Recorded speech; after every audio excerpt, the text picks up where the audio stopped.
Hey, welcome to the tech capital of the world. I'm Bobby Davis here, and the CEO and founder of Foundry, and I'm joined by Kevin Doyle. Hey, Kevin, how you doing? I'm First good. day of fall. It feels fantastic Oh outside. yeah, it's actually like summer's gone already. It's I like it know. It's literally the like first day, and it's 50 something degrees. it was Like 63 this morning, but like I was in a short sleeve shirt. It just felt amazing. That's like about my perfect temperature, 60 to 70, yeah, yeah, it's gonna be be in that range. the high's like 70 something today. When I woke up this morning, it was like 52. I think it Yeah, was cold. Like I was like, oh, yeah, it's like the weather got the memo that falls here. yep. So it's First day like, of fall, and we're baby. I switching. loved it. Yeah, I could put a hoodie on today, and like kind of chilly up here. So I like my space up here. This is the only upstairs space in our house. Everything else is on a single level. And it's like it's either hot up here or it's cold up Yeah, here. Like it has its own air conditioning and own heating, but unless I get it right, it's like on a cold day it's cold up here, on a hot day it's hot. So this morning I came up and I yeah. was like, man, I need a jacket. Chilly up here. Right. I had to put a jacket on. I know. I like Crazy, it.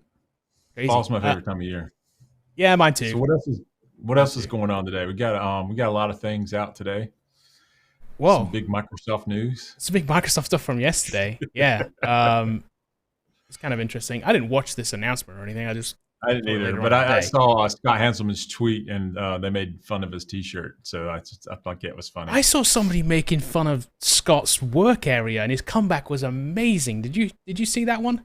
No, his work area is amazing though. His work area is epic. Somebody had made some funny, and he retweeted it with his reply, which was awesome. He Somebody is had very basically said, snarky. oh, he's the best. Somebody basically said like, oh, like I like how Microsoft's lab area looks like somebody copied an Apple's lab area on like a home movie set or something. Like Oh yeah, basically said yeah. like it was a poor man's Apple thing. And Scott's reply was like, no, this is an actual lab. People do work here.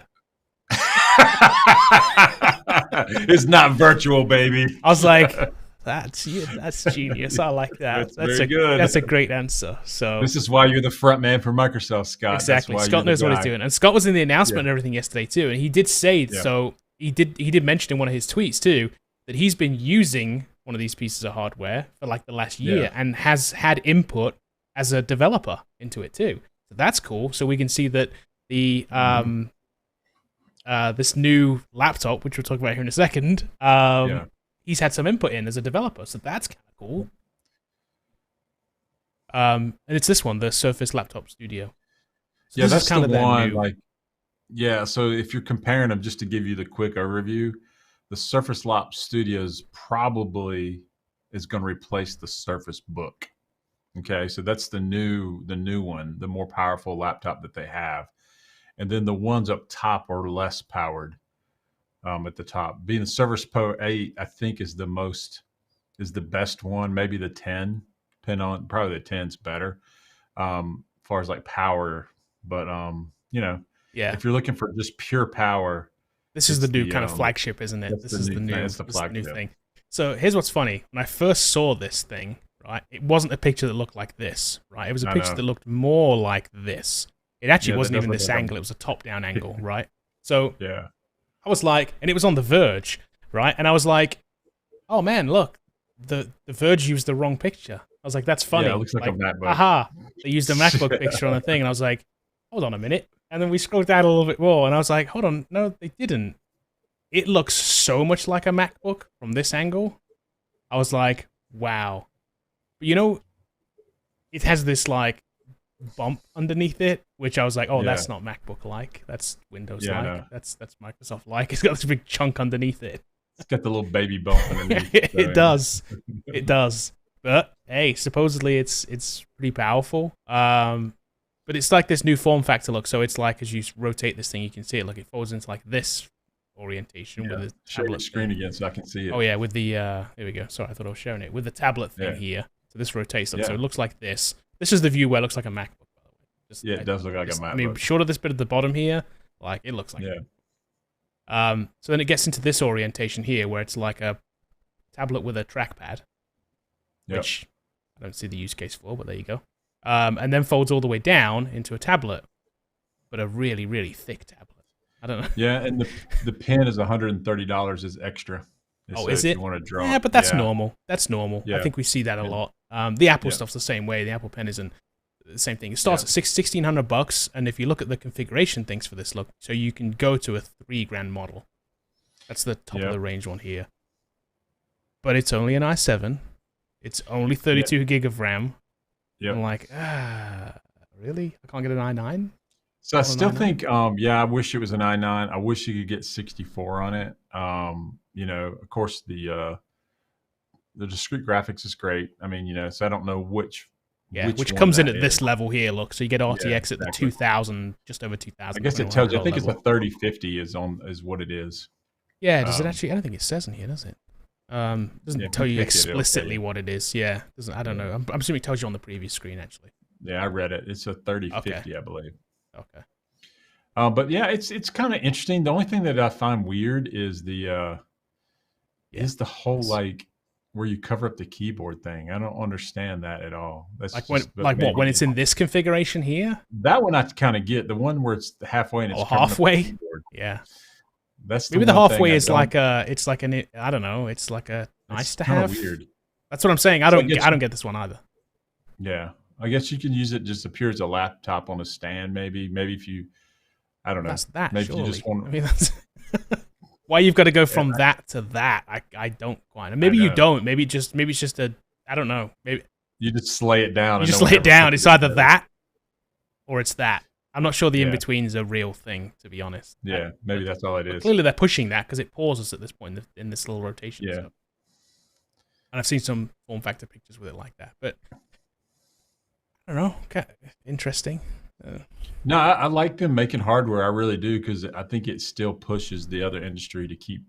It pushes MacBook to make another MacBook Pro, which they're going to do. I mean, they do it a lot. Right. I don't think you really have to push Apple to invent. They're going to keep doing it, but you know, it's definitely a decision. So I think, and Santiago says, "What's the bump? It's a giant heat sink, and then clarification.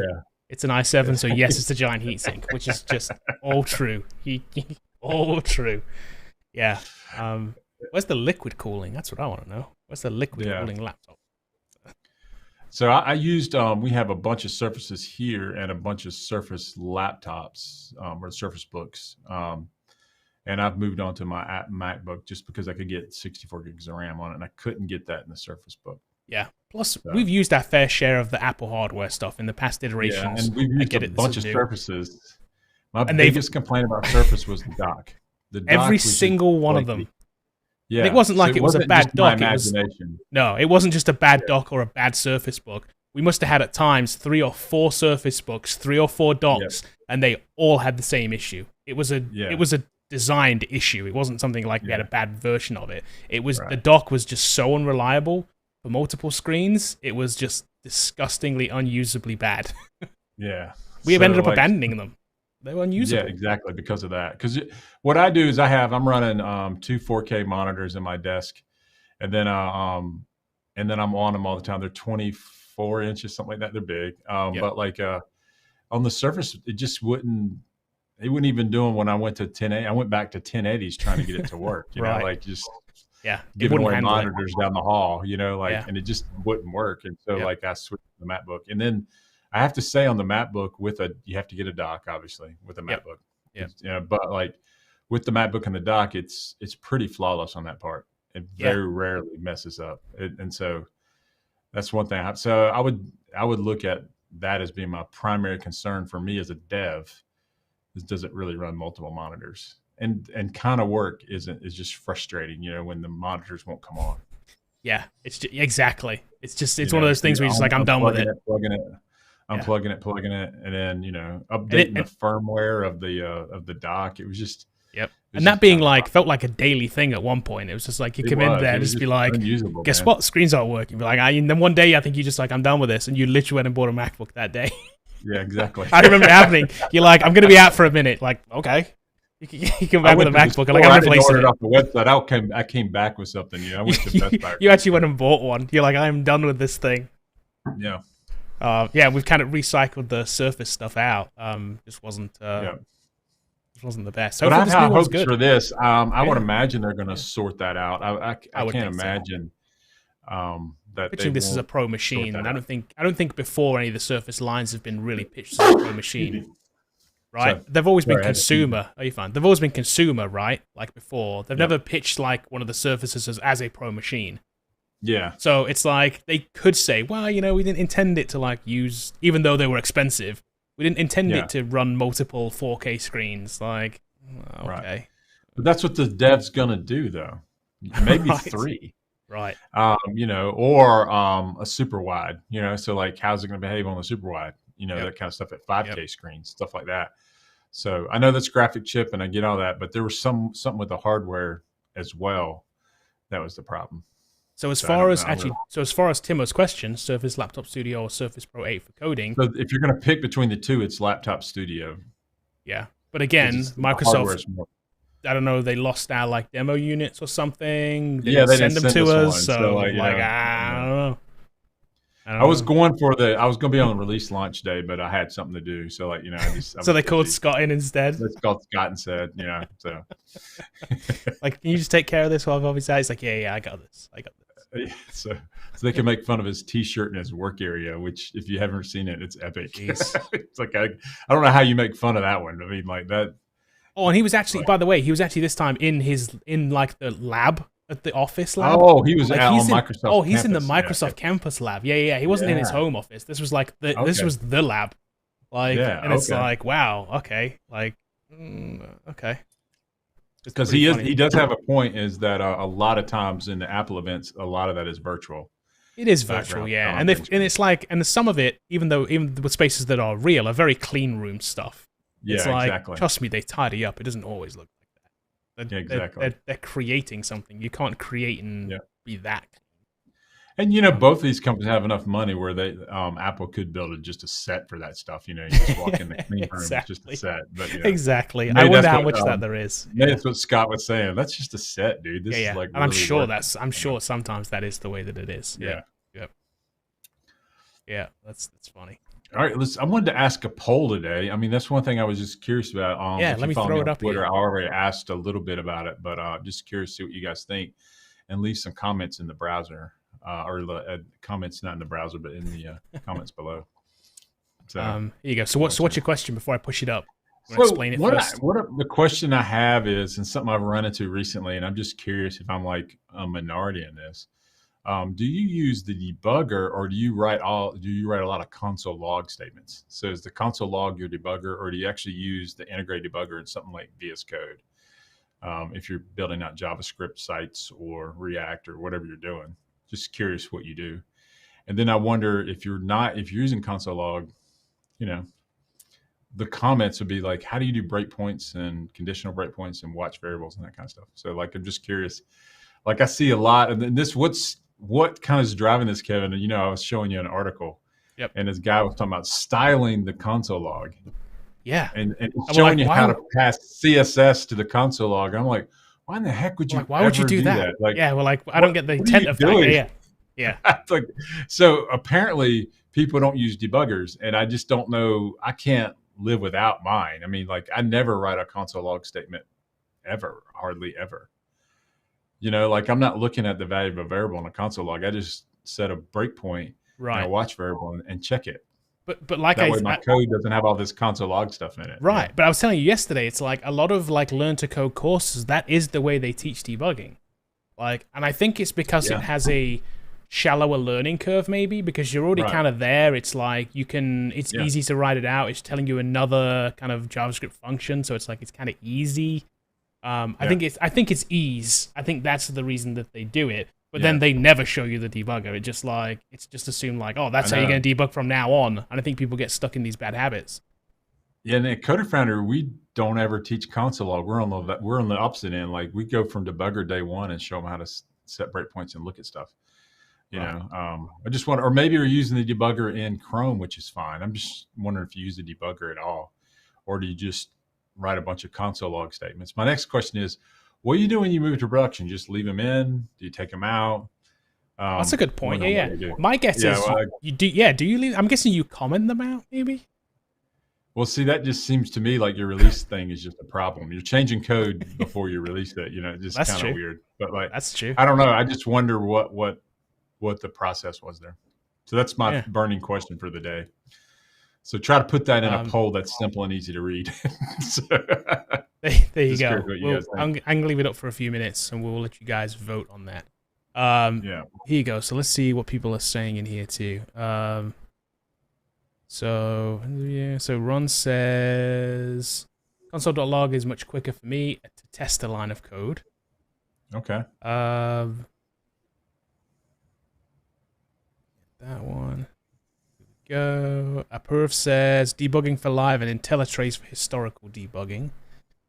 Okay. Here you go. This is what I was saying. So Ben's seen this too. Any training I've ever done with JavaScript does not use a debugger. I think knowing what breakpoints are is scary. But that's true. I think I think that's true. I think that is the way they kind of teach it. I've seen it a lot in a lot of courses. Yeah, and I think like I teach it. That's the only way we teach here at Coder Foundry. And if you take our self-paced course, we talk about the debugger, and that's how I use it. And if you watch me code something, and when I step through code, I'm setting breakpoints and watches to show you kind of like, oh, look at this. Now this used to be 1, now it's 2. See it change over there? To demonstrate loops. That's how I demonstrate loops when I teach it. So you can see the value change in the debug watch point, and as it's looping over the code.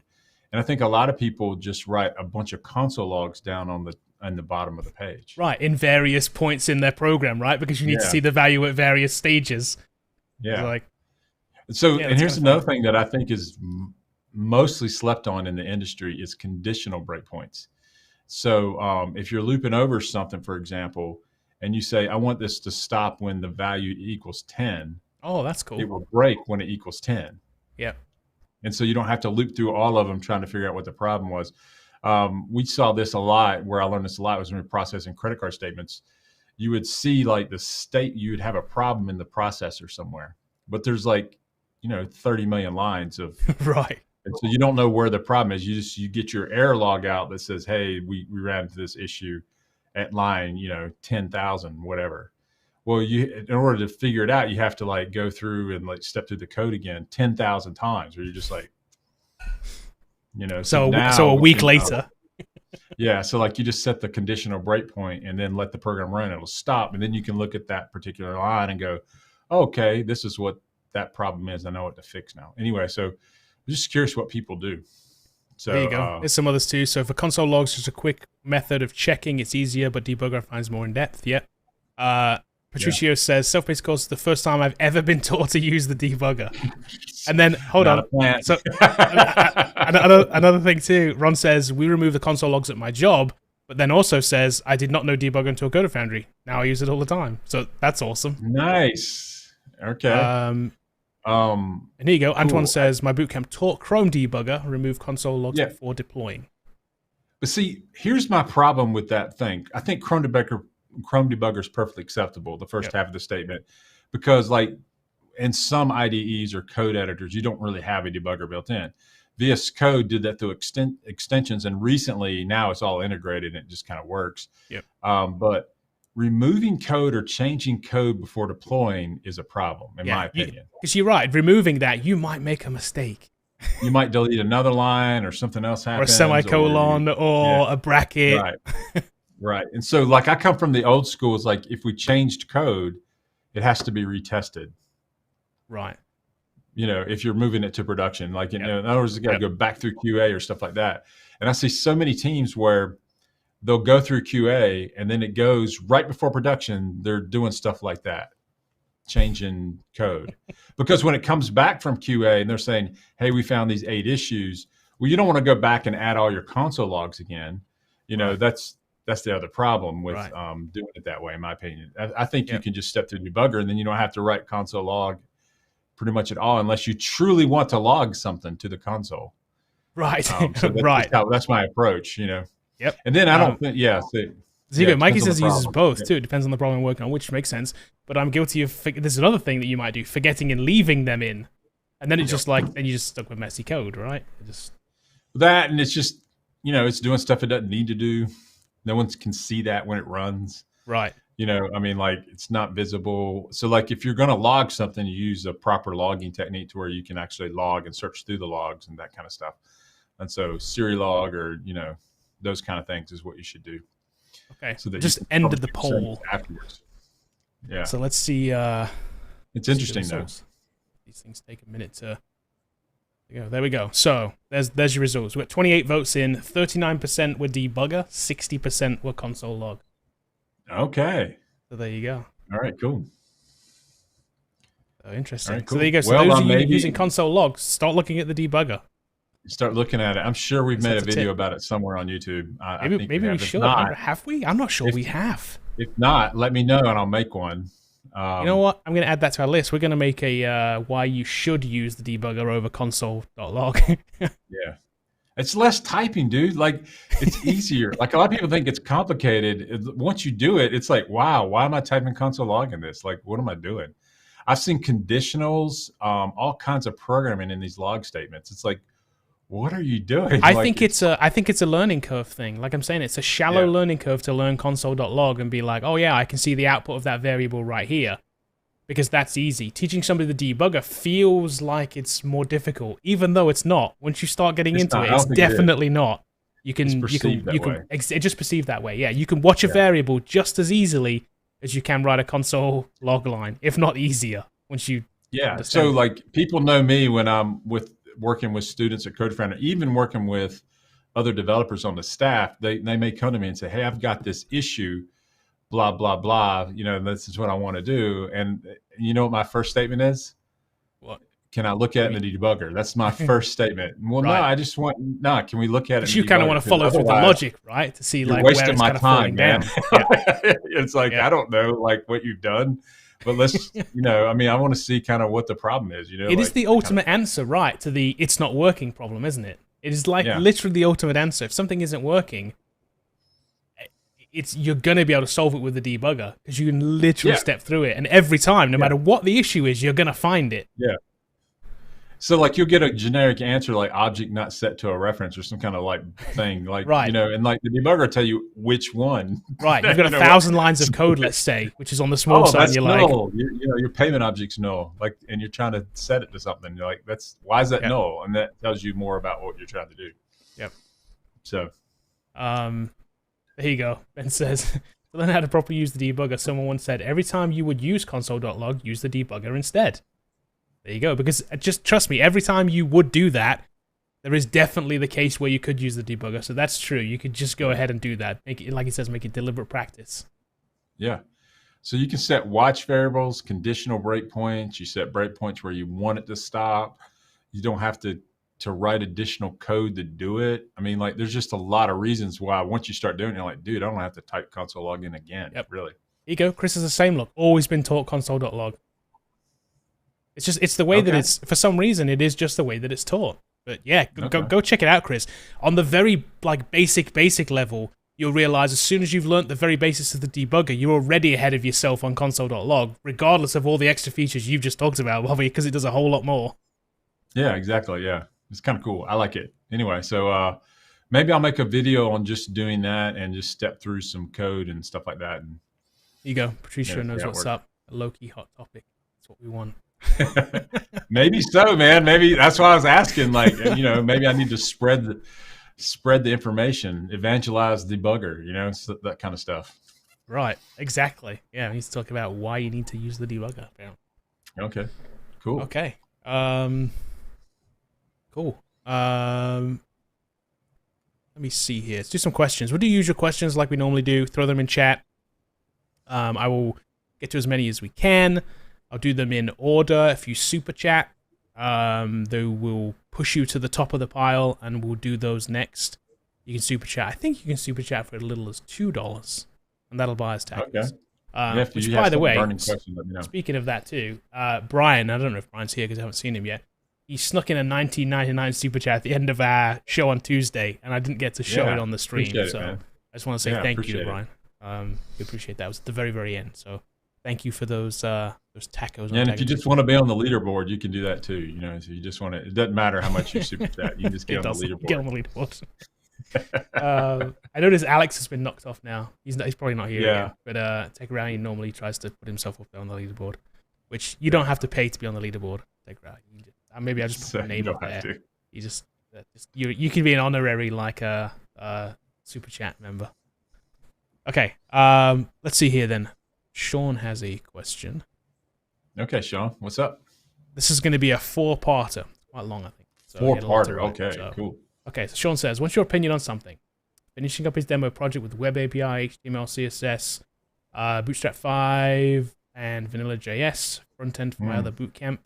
It's a job plus customer manager based on a retail. Hold on. Sounds like a store. good project. Yeah. So a jewelry store, like the one I currently work in. Okay, cool. It has all the features I set out for it to have and performs the functions I intended. Now I'm simply tidying up the mobile layout, etc. So I guess making it responsive. Should I call it good and end development on this? So he's basically saying, should I end it? Say, should I put a stake in it? So I can go back to doing the MVC stuff. Or, let me see. Or basically, I guess I'll basically carried on. Am I doing projects? Companies. Should I go in and add random features? So basically, should he finish it or should he put a stake in it or add more stuff to it? Is kind of the question. I think if it does what you want it to do, and it's like the feature set is complete and everything is professional and whatever, put a stake in it. And and then if you're trying to sell this to people, they may come up with a feature that you can add, and you tell them, yeah, I can add that if you buy it, stuff like that. So here's the thing about demoing software: no one's going to know what the features you have planned for or the things that it doesn't do unless you tell them. And so you show them what it does do and keep building other projects. But that sounds like a cool project. I like it. Yeah. Okay. Oh, look at this. This is a good idea. Debugger over console. Design for a jacket. Maybe there's a t-shirt design there. There's a t-shirt now, Kevin. Maybe once we release that video, we'll do the accompanying t-shirt design to go along with it. Yeah, exactly. That's funny. Limited run. You have to get them right now, like limited run. Exactly. Yeah, you can only buy it on that video.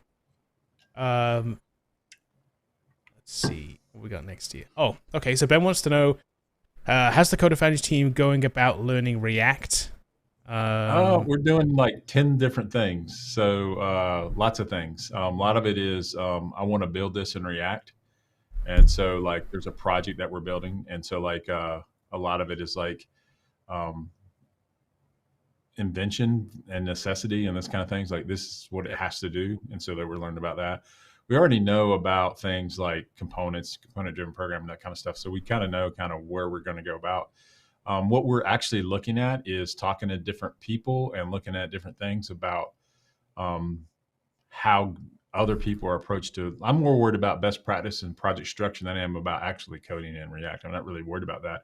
I just don't want to invent a pattern that's not really accepted or anything like that. So I want to do something that's very kind of industry standard. So, and I know that's a broad word. And so like, that's why I'm talking to a bunch of people and say, hey, how are you structuring this? And we've got consultants on the Cortex side that are doing React projects. I'm talking to them and seeing kind of what they're doing, how they're structuring their code, how they go about, what components are they using, what is your whole kind of toolkit that you're using, and we're going to teach that. We're definitely going to be using TypeScript from day one. So that's for sure. That's what we're going to do. Hope that helps. Okay. N17 Hero says, I've suffered with this in the past. How do you cope with burnout? We talked about this before. I don't know. Like, I am the wrong person to ask this. I just am. I don't have a good answer with this because I don't think I've ever burned out ever, and I'm over 50 now and I've been doing this for a long time. I really like doing what I'm doing. And so, I mean, I don't have to, but, I left work last night at 9 p.m. I mean, so like, because I was working on a video. So like, coding up some JavaScript. So like, I don't know, now maybe, is, you may not know this, and I probably shouldn't mention this. I did get sick earlier in the summer, and that I think my workload had something to do with that. So like, maybe I need to calm down a little bit, but I still like what I'm doing. I don't really approach it as like, right. It's not stressful to the point where it's going to burn you out. But if you get tired, what I would say is that's what vacation time's for. Go to the beach and chill out and not look at your computer for a while. Yeah. That kind of stuff. That's it for me. Just be disconnected from it for a minute. Yeah. That's all it takes me. And sometimes that can be macro or micro for me. So for me, like the the macro version of that is go away, right? Is kind of go away Yeah. for a few days or whatever, or a week, and just like be away from it for a minute and don't think about whatever you're doing. The micro version is just like step away from your desk. Yeah. So for me, it's like in the day, I'll go make like a cup of tea or something. I'll get like into Yeah. something and be like, man, I gotta like go. I gotta take a second. I just need to like, Right. I just need to. And often for me, it's not because of burnout necessarily. It's more to do with like just mental like thinking about something. If I'm in the middle of a video, I'll just keep churning through it. And sometimes I have to be like, I need to step away for a minute to be a little more subjective about it. Like, so that I can like see it with different eyes. And I step away and then I'll come back. So there's, different ways of dealing with that. But generally taking a break, whether it be small or large. Yeah, small or large. And I think that's, I do see in Twitter that a lot of people are talking about burnout. And then the question you have to do, if you're burnout on coding and you want to take a 3-year break, I've seen people doing that, like maybe coding, you don't like it. Like I've always said that coding is awesome when you like it. It kind of sucks if you like to jog a lot. I mean, like, because it's like, it's time consuming. You stay inside, your vitamin D levels drop, your weight goes up. I mean, like it's really hard because you just sit at a keyboard all day and you're not, like a fishing guide or something like that, where you're out in the river showing people how to fish. I mean, so it's definitely something that you gotta like to do.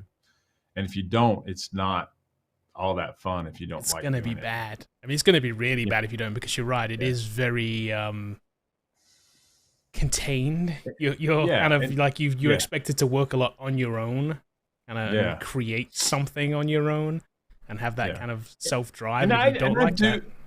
I'll be honest. I do have days where man, I'm going to make this thing, and I don't feel like doing that today, so I'll find something else to do. I won't I don't think I ever make myself like record a video when I'm not feeling it. Like sometimes we've stopped the studio and you're like, I don't feel like doing this today. I'm not really in a good mood, and I know it's going to be crappy. We'll do this tomorrow. And so maybe that's how I cope with it. Maybe but when you're working for somebody, that's not always a choice. That's right. That's not always an option. Yeah. You can't just be like, I'm just not going to do this today. Like, but we're a small company, and I would say that I do that same thing too. I will definitely step away from something. Like sometimes I'll be like, no, I just need to do. And you're right. Again, that's taking a break, right? But it's taking a break by doing something else. It's kind of like I'll be doing something, maybe setting a video, and I can't get past this one part for some reason, or it's just like the mental. And I'll be like, let me just like design the card for it, and I'll do the card, and then I'll come back to the video and be like, oh, okay, now I'm good to go again. It's taking a break doing something else. It's taking your mind off it. And that could also be, I think somebody suggested in here too somewhere, I saw somebody said here you go. He said get a non-tech hobby too. That could be another thing too. Have another hobby. Play Destiny. Right. That's techie, but have another hobby outside of what you do that you can kind of like take your mind off it too, I guess. Yep. That's totally so weird. I mean, like I play some video games sometimes. Kelly would say all the time, but like, for the most part, I play video games some of the times. Play some Destiny online. And with I got a clan that I kind of play with. Yep. And, it's pretty fun. Yep. I'm playing Apex lately. It's fun. Yeah. Good game. Okay. Let's see. Spirit Life, I'm guessing, says, what are your must-have projects in a portfolio for a self-taught programmer trying to land his first job? Okay. I think we have a specific project that we talk about. Okay. But let me talk and it's called Build a Bug Tracker. But I want you to understand is that it's not that project that's magic. It's not 5 magic beans. I think if you're going for full stack jobs, it must have a couple of criteria. It must hit a database. It must implement security. The UI must be fantastic and great. And then the other one is it must solve a business problem. And so when you say solve a business problem, that rules out things like tic-tac-toe, yet another to-do list. So like there's a lot of things you'll see coming out of schools and boot camps. And they're saying, this is my portfolio project. And they don't quite move the needle because that's not what you're required to make. So make something that other people use and then show that. And so like, I think Bug Tracker hits that nail on the head because it solves a problem that is common to the person that you're going to interview with. I express this a lot in when you meet someone that's wearing a Cubs hat, and I'm a Cubs fan. You immediately have something in common to talk about because you both pull for the same team, even though you're complete strangers. And then when you show a bug tracker, you're bridging the gap between the unknown hiring manager and you as the candidate, and giving yourself a common thing to talk about. And I think that's really cool. Now, other projects fit this mold too, but just look at that and try to find it. I mean, even something like a to-do list can be dressed up to do something else.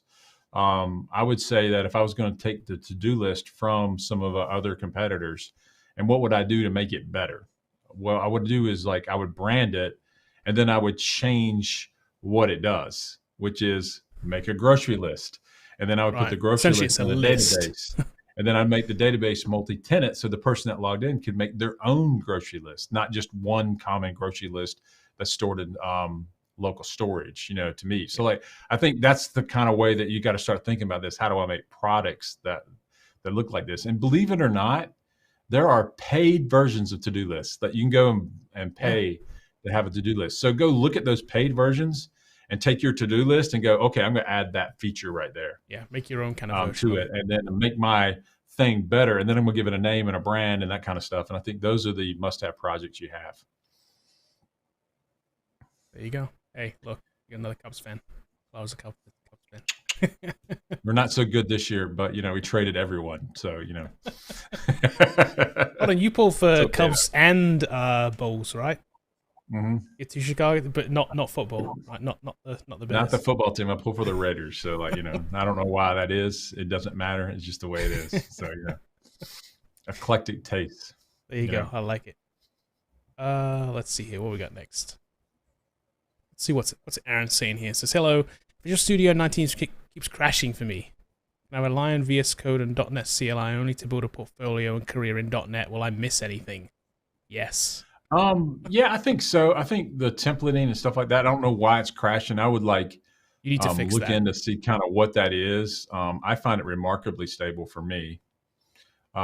So, maybe there's something else that you need to figure out why it's crashing. There's some reason there. You should be able to figure out a crash report or something, or figure out what's going on and contact. If you can't figure it out yourself, exactly. Could be the specs on the computer. Could be hardware, could be software, could be some. Yeah. Generally, what you'll find with these things is, though, with software stuff, it's always you'll find it's always some ad blocker you have running on some browser. You're like, that would never affect Visual Studio. It's like, oh, hold on, it does. It's like, there's something weird going on somewhere.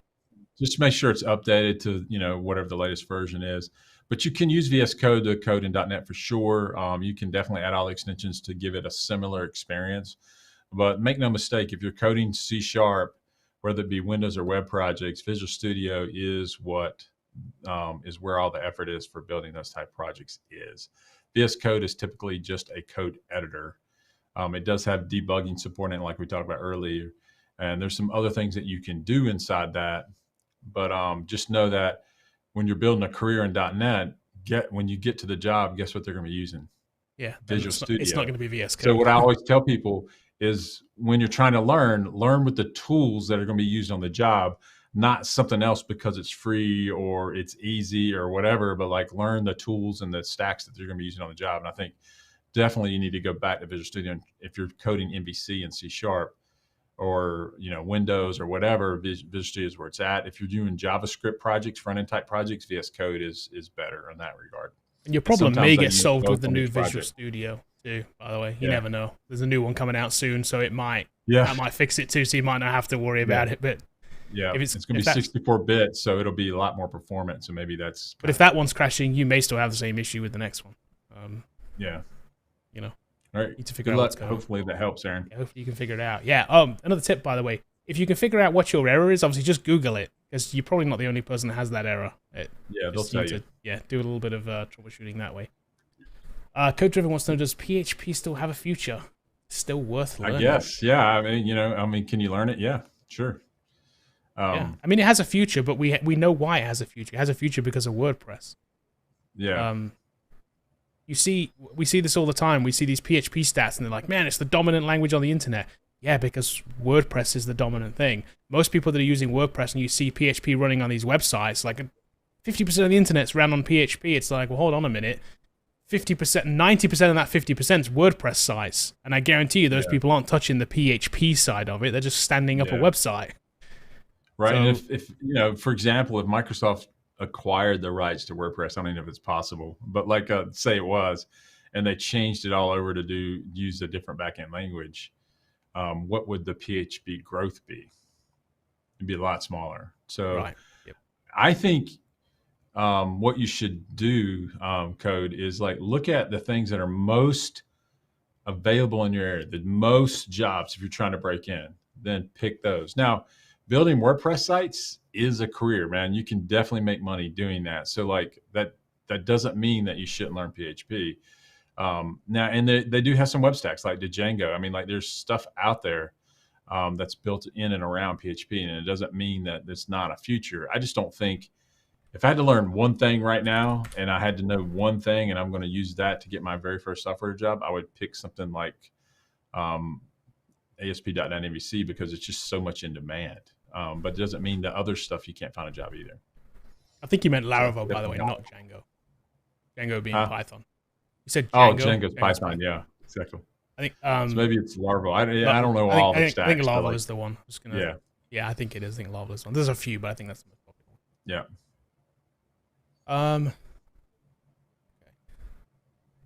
Yeah. Question, we get this a lot.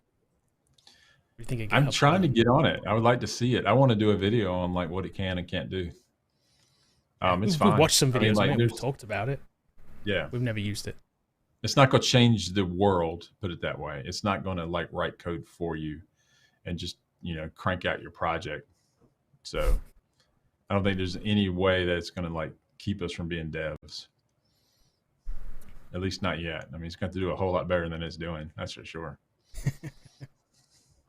Okay, here's a technical question from Troy. I don't know if you know the answer to this one. What's the equivalent of the Ajax update panel in .NET Core for partial page rendering, other than a JS front end? I think you can write. I'd have to look. I'd have to talk more offline what you're talking about. So just to see, if you want to communicate in real time between a front end web page and a back end, say MVC controller or even a web API controller, that's going to be done through .NET. Now partials, you can build partials and Razor components in .NET Core as well. If that's what you're talking about, then there's that too, that where we render just part of a component, and not the whole page. So there's a lot of things going on there. Okay. But you can still use Ajax for sure. Okay, let's see. Kevin says, would building a multi-cloud data pipeline project be considered solving a business problem? I guess. App? What does that do? I don't know what that I'd have to get some more information to like what is you're trying to build. But it sounds like it. Yeah, so like I don't know what multi-cloud means. Yeah, you probably have to elaborate on that. Yeah, I don't know what you mean by that word there. Not sure. Maybe I should know, but I don't see it. Mikey says, just curious. A while back, you showed off a cool Marvel hero search application. I tried to recreate it without much luck. Can you do a walkthrough tutorial for creating something like that? Do we have a walkthrough for that? So I did Marvel like 4 or 5 years ago. So that's been a while. And so maybe we'll go back and revisit that. We're currently going through in the self-paced course, building something called Movie Pro. And that's our new cool object, because we like the API is a little bit more better than the Marvel API. I haven't looked at the Marvel API in years. And so maybe it's better now, more complete, and maybe I can build another one. Let's do the video in chat. We had one from a couple years back. So we did make a video. Yeah, I don't know whether it's still relevant or not. It's like super old. Like I haven't looked at it in a while. And so yeah. It might not still be entirely relevant, but there's the app. I mean, there's the video. Yeah. Sorry, you can probably figure out some stuff from that, I think. So maybe he's watching that app and then he's trying to recreate it that much. Yeah, maybe. But maybe I can put something in a tutorial together for something like that. That'd be great. Or at least show you how to like pull off the front page for a hero search app. It's kind of cool. Okay. Umar says, I got motivated by you guys and started learning C# at the age of 26. You say it like that's old. I know, yeah. I'm assuming. Oh, just a young 26 then. I'm gonna take that as you're like super young. Yeah. Umar. You're 26, only 26. Awesome.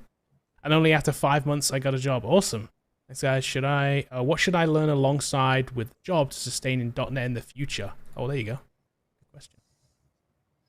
Oh, so just stay committed to your craft. Start reading blogs and doing things like that.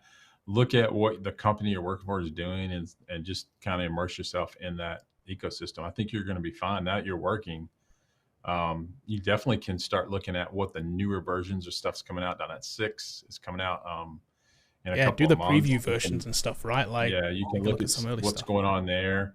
Definitely, you can look if you want to pick up a JavaScript framework like React or Angular is another thing you could do, and combine that with Web API. And C#, I think, is a hot thing that you could do. So I hope that helps. I like it. Congrats on getting the job too, by the way. That's awesome. Yeah, awesome, man. Let's see here. I hope I get this right. Jesloba. I'm hoping I pronounced that correctly. If I didn't, I apologize. So how do you get designs for portfolio projects like the bug tracker, let's say from Dribble? So I'm guessing you mean like the template, I'm guessing, right? Yeah. So what are we using for So the if you're bug talking about tracker? templates, you can go to Start Bootstrap. I mean, you can pull that one up. I think we can show you some stuff. And then there's one in there that's used, and I was commenting the other day. I saw this on a professional project. This exact. Oh thing yeah, right yeah. there. This is what we were Go to talking about. Yeah, yeah. themes You were just like, or oh, hold on, templates. I recognize that template. Oh, Yeah, you can templates. go to This one, right? admin and dashboard. It's one of and these, look at wasn't it? this one right there. I saw this SB admin Yeah. on a project the other day. Yeah. Commercial project. So like This this toolbar is gave it free. away, didn't it? Yeah, exactly. That's what gave you it can look away. at live preview. You can launch the live preview and we'll show you. So it's free to use, and it's got a lot of different things in here. And we a lot of students use this to build their bug trackers as their templating. You know, so it's pretty cool. That's Free. very cool. There's a lot of cool stuff. Yeah, and you get different layouts and different stuff. Oh, no, we broke it. Yeah, Look. four page. No, that's cool. Cool. Good stuff in there. Pretty neat. So yeah, that's on. So I would look at Start Bootstrap. I'll put the link in chat here too, actually. So Yeah. you can see that one. There we go.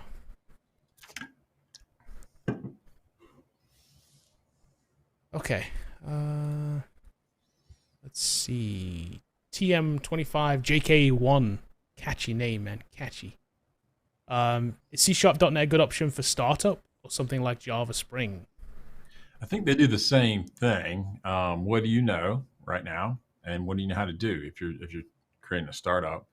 I don't think I see this a lot of times. Like, is this language good for a startup? I mean, if you're building software, C#'s good for it. It doesn't matter if it's startup, enterprise, whatever. I mean, like it's the tool that you're using to build the thing that you're trying to sell, and that doesn't matter as much. And there's definitely no reason that you can't use C# and .NET for a startup. I had a comment the other day on the YouTube channel. They were saying it was costly or whatever, and I don't think there's any cost associated with using C# .NET until you go to hosting, or Right. pay developers. But there's no runtime license. There's none of that kind of stuff. And even then, even for hosting, you can get plenty Yeah. of free hosting options. Yeah, there's lots of stuff out there. I mean, but if you have any kind of aspirations to going bigger and you're making a commercial grade project, you're pretty much on AWS and Azure anyway. So like, Yeah. those costs are the same whether you're using C# or Java or whatever you're doing. Yep. So, Java Spring MVC is a lot like ASP.NET C# MVC. So like, they both do the same thing, maybe different implementation, different language on the back end, but they do the same kind of thing. So one's going to be equal to the other. If you don't know anything at all, I would pick .NET. That you're asking a .NET guy which one I like better. That's what I would pick. But you should be able to get there either way. But C# definitely is you're going to find more devs if you ever start hiring, I think, for .NET. So I hope that helps. Okay, I like this question. Patricio says, you're in your first front-end dev job now. You want to get a new job by 2022, which is is not that far away, and move up a bit in pay bracket. What is your plan? So like you can apply, start applying, contact a recruiter and see kind of what's out there for me. And you can like put like a little private search together. You don't have to like advertise it to the current place you're working. Make sure your portfolio is up to snuff. Make sure your resumes and everything represents kind of currently what you're doing. I had someone send me a resume the other day and said, my current job's not on there, but this is what I'm doing. I'm like, then don't send it. It's like, hold on. You're literally telling me you are lazy enough. You won't even spend 5 minutes putting your current job on your resume. That tells me everything I need to know. Everything. Yeah, because it looked like the person hadn't been employed since 2019. I'm like, well, what have you been doing the last 2 years? And like, well, I have a job. I just didn't put it on the resume. I'm like, okay, great, awesome. And you're not willing to spend the 5 minutes to put it on. Wow. Yeah, your portfolio needs to be up to date. Your resume needs to be up to date. Your LinkedIn needs to be up to date. All the ways where they'll come in and kind of look at you, and then contact a recruiter. That's how I would do it, especially since you're already working. I would definitely use 100% recruiting resources and just see kind of what's available in your area and start interviewing and see kind of what you can get. And depending on where you are, Patricia, if you're in the US, we talked about this on Tuesday. The job market in like tech and developers has never been hotter. We're talking about like .com boom hot, like for tech. Right. Like it wasn't even 1.5% low when the .com boom was happening, and developers were like crazy. So, is it a good time to move? Yeah, it's a great time to move. Yeah, and can you make more money? Yeah, you can. You probably can.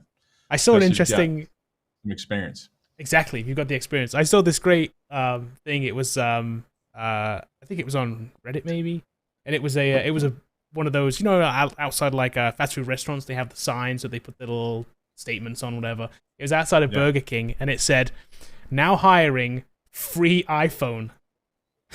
Jeez. It's like, whoa, like, wow, is that what we've come to now? Is that how, like, wow, the market's getting nuts? So that's a Burger King. So you got to think like the benefits for developers and the benefits in like the white collar job market are awesome. Like they're getting way better. So you should be able to have your pick, really. Yeah, especially with experience, for sure.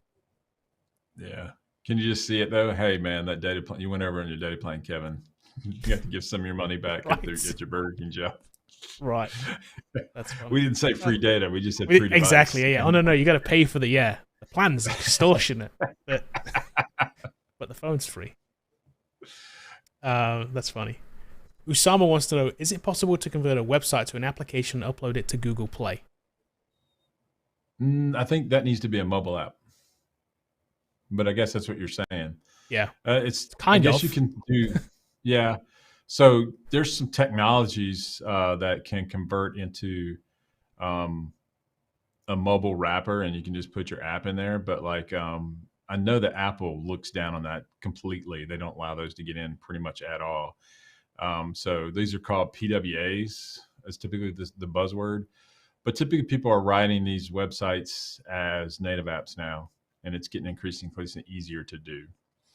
But there's some technologies out there that can take your web app and you can package it together. Now, how well does it function? And then does it look right? Is it mobile responsive? And that kind of stuff. Yeah. I guess and the question is, why do you want your website in the Play Store?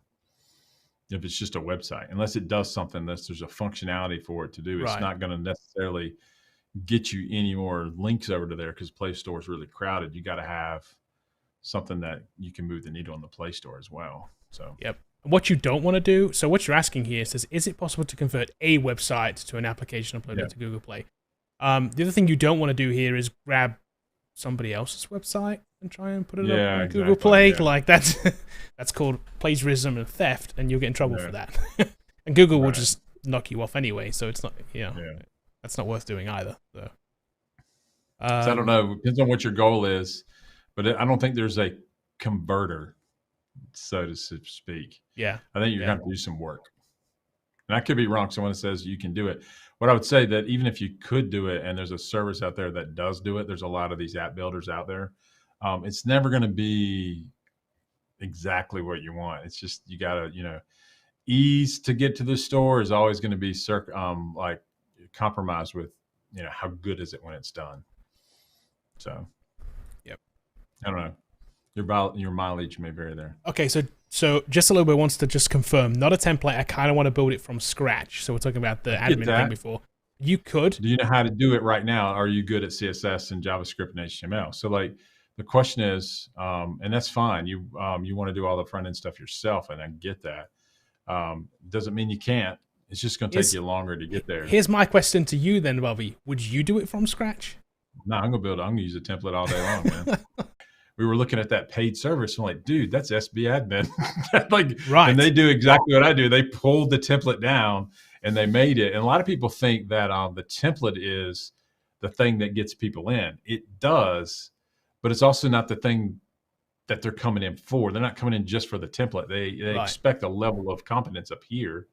So let's say you make your own template, and I see this a lot in the Bootcamp, and it's kind of crappy. Right. And I'll look at people's stuff. I'm like, dude, why didn't you use a template? You're like, well, I was trying to experiment. I was trying to do all this stuff. Like, if it looks bad, no one's going to want to hire you. So, I would say that you can definitely experiment with building a template. You can do all those things. You can, if that's the route you want to pursue, but you can also you can go to the option of, I'm just going to build my app. I'm going to use someone else's expertise on the template in front and build the back end. Even when using a template, you still need to know Bootstrap, HTML, CSS, and all that kind of stuff to modify it anyway. Yeah. So you also can learn a lot from templates to see how they did it. Exactly. That's another thing that you can do. You can learn a lot and go, ooh, that's cool. I didn't realize how side navs work. If you're using something like Bootstrap. And it's kind of funny because we've definitely seen pushback on this too, right? We do all the time. All the time. So we'd be like, whoa, don't believe anybody that tells you will get looked down upon using a template. Because our point around this is, when you go to the job and you do the job, guess what they're doing? They're using a template.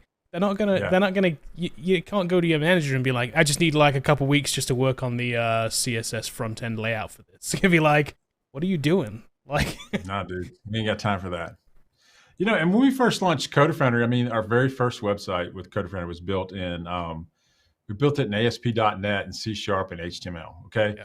And then as we grew, I brought on marketing staff. And I think you remember when we got this on YouTube.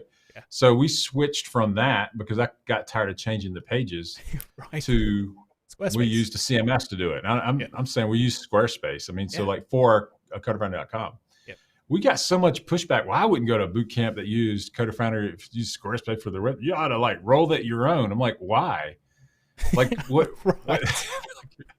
We're not teaching you how to write CMSs. We're teaching you how to write other things. That's way more important, And so, there's a time and place for using a template, and a time and place for building on your own.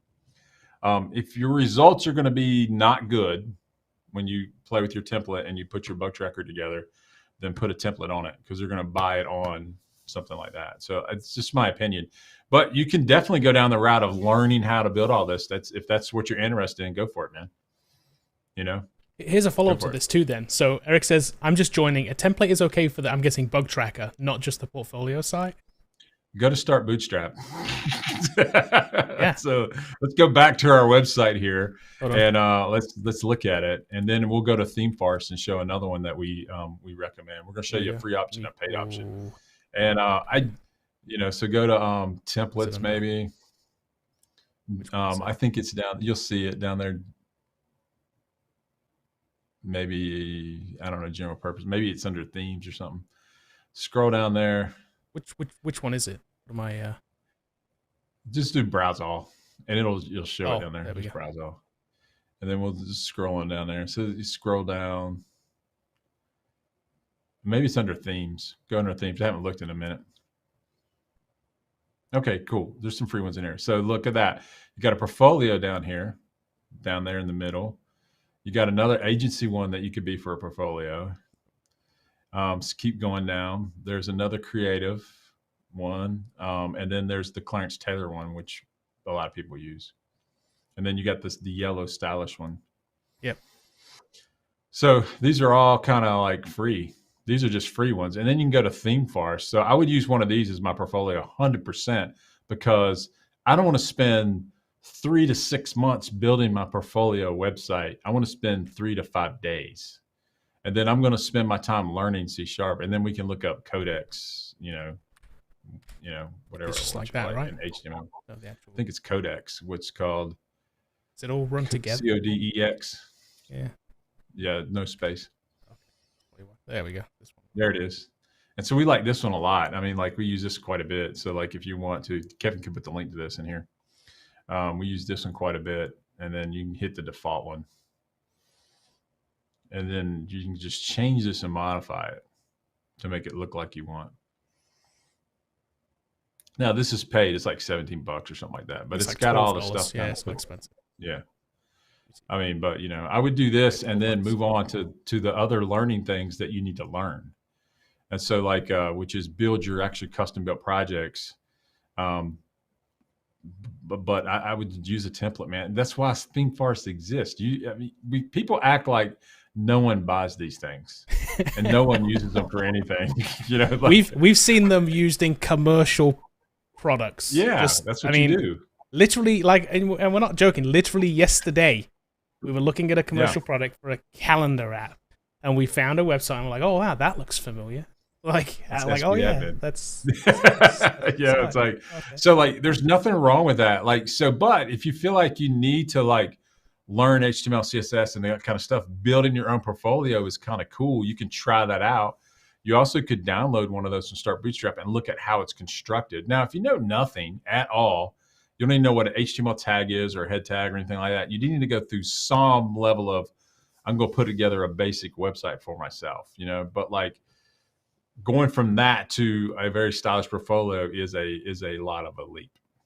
There's a lot to it. And so if you're learning to code and you want to be a front-end designer, yeah, you got to go through that part, and that's what you're going to do. You're going to be building layouts for people. You need to understand that.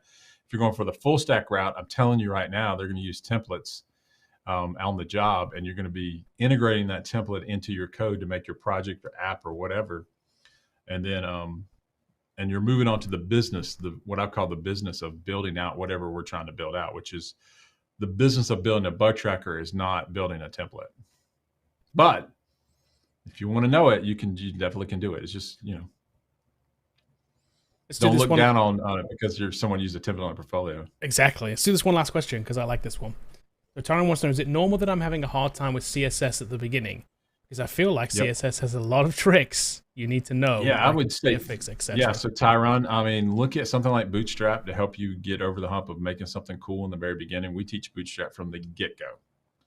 And a lot of people push back on us on that, but like, I mean, it's one of the primary skills. It's the most used CSS framework, period, out there on the market. And then, and a lot of people say, you need to do all CSS and do everything in Flexbox, and you need to understand everything about that, and you have a hard time like making it work because there is a lot of arcane things to it, whereas I'm just using CSS to set styles, when I'm laying out, and I'm trying to lay out my page to get stuff centered, I'm using Bootstrap for that. Now, inside of Bootstrap even for some style things, plus custom CSS for some styles. Yeah, I'm using both, but but it is normal that you're having a hard time with it. It is normal. Again, it comes back to the same reason. I would definitely use Bootstrap grids if you just learn the grid part and the Flexbox part of Bootstrap, and just used it to lay out the structure of your site. You'll have a lot more success. Yeah, it makes it so much easier.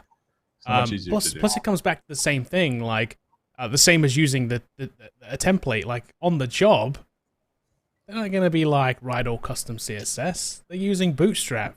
That's why it's there. Just hired a guy the other day, and that's the thing. They want to modify the Razor pages in Bootstrap, and they wanted someone that could code up obviously the MVC controllers, but they needed someone that could do the front end part, lay the form out, and the primary skill with Bootstrap and Razor Page, which if you don't know, that's the front end templating technology for ASP.NET. And the templates are in Bootstrap. That's just what it is. So learn it because you're going to be using it. Just to clarify, Tyron too, isn't it bad to use a template when you're a beginner? No. No, I don't think so. Like, depends on what you're doing. So like if you're a total beginner and you want to build just a web page, it's just a static web page, fine, go about doing that. What we're saying is like once you get to the point to where you're ready to put the Tyrone.com portfolio together and you want to show it to a bunch of people, the one you self-made better be on point, because the other people are downloading a template and it's going to look amazing. Now, even when you download the template, you still got to know how to modify that. So you're still going to have to understand, like, okay, where does a div tag start and end, and like this section, and like all this stuff that you need to know. So you need to know about HTML and CSS in there. If you want to change the colors, you're typically modifying the style sheet. So there's a lot of things that you got to do. It's just the template gives you this starting point that's going to be typically far superior than what you could do if you're just trying to break in the first time out. That template was made by a designer. So, and he probably spent 6 months making the thing, or 3 months or something like that making it. I mean, he spent a lot of time. So, you know, and there's some good templates and bad templates too. BK used the Codex template, worked out for him. Yeah, exactly. He's working. BK's portfolio got him a job, so he's stacking the bag. That's what BK's done something doing. right. So, there you go. Talk to Tyrone, talk to BK. He'll tell you what's up. Yeah. If you don't believe me.